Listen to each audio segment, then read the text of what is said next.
இன்னைக்கு நம்ம தமிழரசனோட பர்த்டே. யார் அந்த தமிழரசன் கேட்கீங்களா? வேற யாரு? நான் தான்.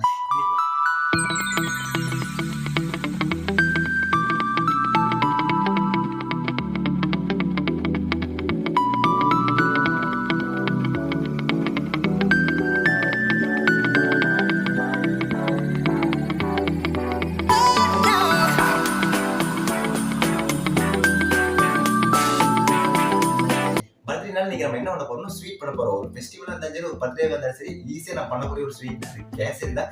எனக்கு அந்த ஸ்வீட் நல்லா தெரியும். இன்னைக்கு நம்ம அதை தான் பண்ண போறோம். அதுக்கு முன்னாடி நீங்க நம்ம சேனலுக்கு புதுசா வந்தா மறக்காம நம்ம சேனல் சப்ஸ்கிரைப் பண்ணிட்டு பக்கத்துக்கு பெல் ஐகானை பிரஸ் பண்ணிக்க. வாங்க ஃப்ரெண்ட்ஸ், வீடியோக்குள்ள போலாம். ரொம்ப நாள் ஆச்சு மெயின் வீடியோ போட்டு. நம்ம குக்கிங் வீடியோல கொஞ்சம் ஃபன்னாவும் இருக்கும், அதே சமயத்துல இன்ட்ரெஸ்டிங்காவும் இருக்கு. ஃபர்ஸ்ட் டைம் வர்றவங்க மறக்காம போய் நம்ம பிளேலிஸ்ட்ல செக் பண்ணி பாருங்க. வாங்க ஃப்ரெண்ட்ஸ், வீடியோக்குள்ள போலாம். தாராளமாக நெய் சேர்த்துக்கலாம். நம்ம இப்போ நம்ம அந்த நட்ஸை வந்து இதில் ஃப்ரை பண்ணிக்கலாம்.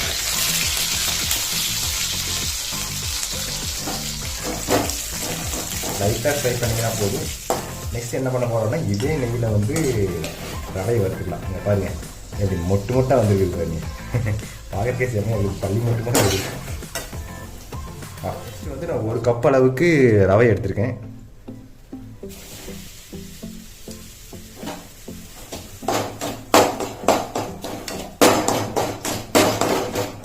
ஒரு கப் அளவுக்கு ரவை எடுத்துனா அப்போ 1.5 கப் அளவுக்கு நம்ம இதே கப்பில் தண்ணி சேர்த்திக்கலாம். அதே மாதிரி ஒரே கப் அளவுக்கு பார்த்தீங்கன்னா சுகரை ஆட் பண்ணிக்கணும். இப்போ வந்து நல்லா பொன்னிறமாக ஃப்ரை பண்ணி, இப்போ வந்து பார்த்தீங்கன்னா நல்லா பொன்னிறமாட்டம் வந்துருச்சு, ஃப்ரை பண்ணியாச்சு. இப்போ இதில் வந்து 1.5 கப் அளவுக்கு நம்ம தண்ணி சேர்த்திக்கலாம். 1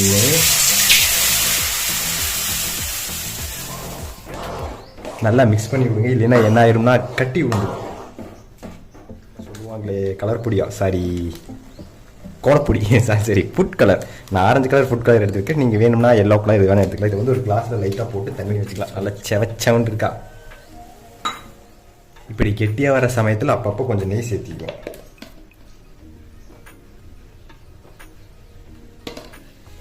அப்போ தான் பார்த்தீங்கன்னா ஒட்டாமல் வரும். இந்த நெய் பின்னாடி ஒரு ஸ்டோரி இருக்குது. என்ன ஸ்டோரின்னு கேட்டிங்கன்னா, இது வந்து கடையில் வாங்க நெய் கிடையாது. நான் ஆல்ரெடி ஒரு வீடியோ போட்டிருப்பேன், எப்படி வந்து தயிர்லேருந்து எப்படி வெண்ணெய் எடுக்கிறது அப்படின்னு. அப்படி நாங்கள் வீட்லேயே வந்து தயிரை வந்து கடைஞ்சி வெண்ணெய் எடுத்தது தான் பார்த்து கப் இருந்துச்சு. நாங்கள் வந்து டெய்லி தயிரை வந்து மோர் கடையும் போது அது வந்து கிடைக்கக்கூடிய வெண்ணெய் வந்து போட்டு வச்சுருந்தோம். அந்த வெண்ணெய் தான் இது. அந்த வீடியோ வேணும்னு நினச்சிங்கன்னா நான் டிஸ்கிரிப்ஷன் கொடுக்குறேன், செக் பண்ணி பாருங்க. எப்படி வந்து தயிர்லேருந்து ஈஸியாக வெண்ணெய் எடுக்கிறது அப்படி. இந்த சமயத்தில் கெட்டியான சமயத்தில் பார்த்தீங்கன்னா 1 கப் ரவை எடுத்தோம், அதுக்கு 1 கப் அளவுக்கு பார்த்தீங்கன்னா சக்கரை சேர்த்திக்கலாம். இதை போட்டிங்கனாலே நல்லா இலகி வரும், பார்த்தீங்கன்னா தெரியும்.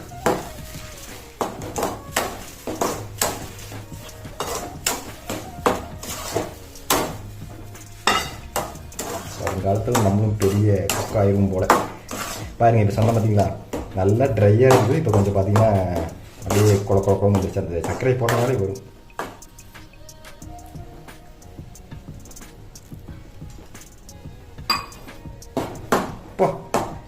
என்னது செவச்சவனு வந்துருச்சியா, செவச்சவனு.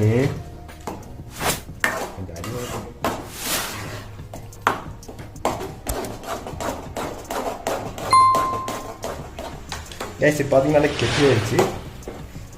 பார்த்தீங்கன்னா கொஞ்சம் நெய் சேர்த்திக்கலாம். இன்னொரு அது எவ்வளோ கெட்டியாக இருக்குங்க. நெய் சேர்த்துக்கிட்டிங்கன்னா நல்லா நெய் வாசத்துக்கு செமையாக இருக்கும். இப்படி இருந்து பாருங்க, இப்படி ஒட்டாமல் வரும் நெய் சேர்த்து. வந்ததுக்கப்புறம் நம்ம வறுத்து வச்ச இந்த முந்திரி திராட்சை அப்படி மேலே போட்டுக்கலாம்.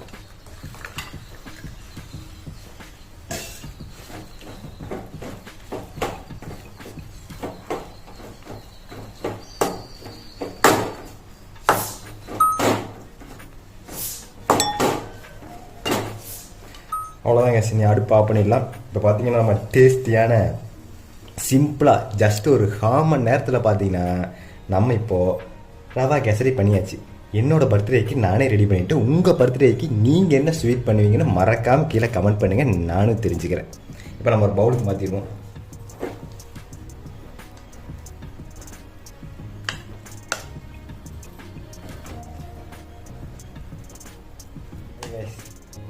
பார்த்தீங்கன்னா கேசரி, இந்த சுட சுட கேசரி வந்து ரெடி. கேம்ப ஒரு வழியாக பார்த்தீங்கன்னா என்னோட பர்த்டேக்கு நான் இன்னைக்கு கேசரி பண்ணிட்டேன். உங்கள் பர்த்டேக்கு நீங்கள் என்ன ஸ்வீட் பண்ணுவீங்கன்னு மறக்காம கீழே கமெண்ட் பண்ணுங்க. சரி வாங்க இன்னைக்கு டேஸ்ட் எப்படி இருக்குன்னு பார்ப்போம். பார்த்தீங்கன்னா தெரியும், நல்லா செவ இருக்குதா. ஸ்பூன் வேணும், நல்லா சூடாக இருக்கு கைஸ்.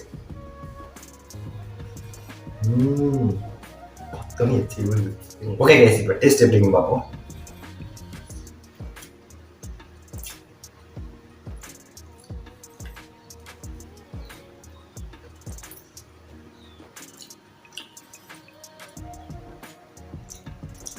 உண்மை சொல்லணும்னா கேஸ்ட் வந்து செமையா இருக்கு.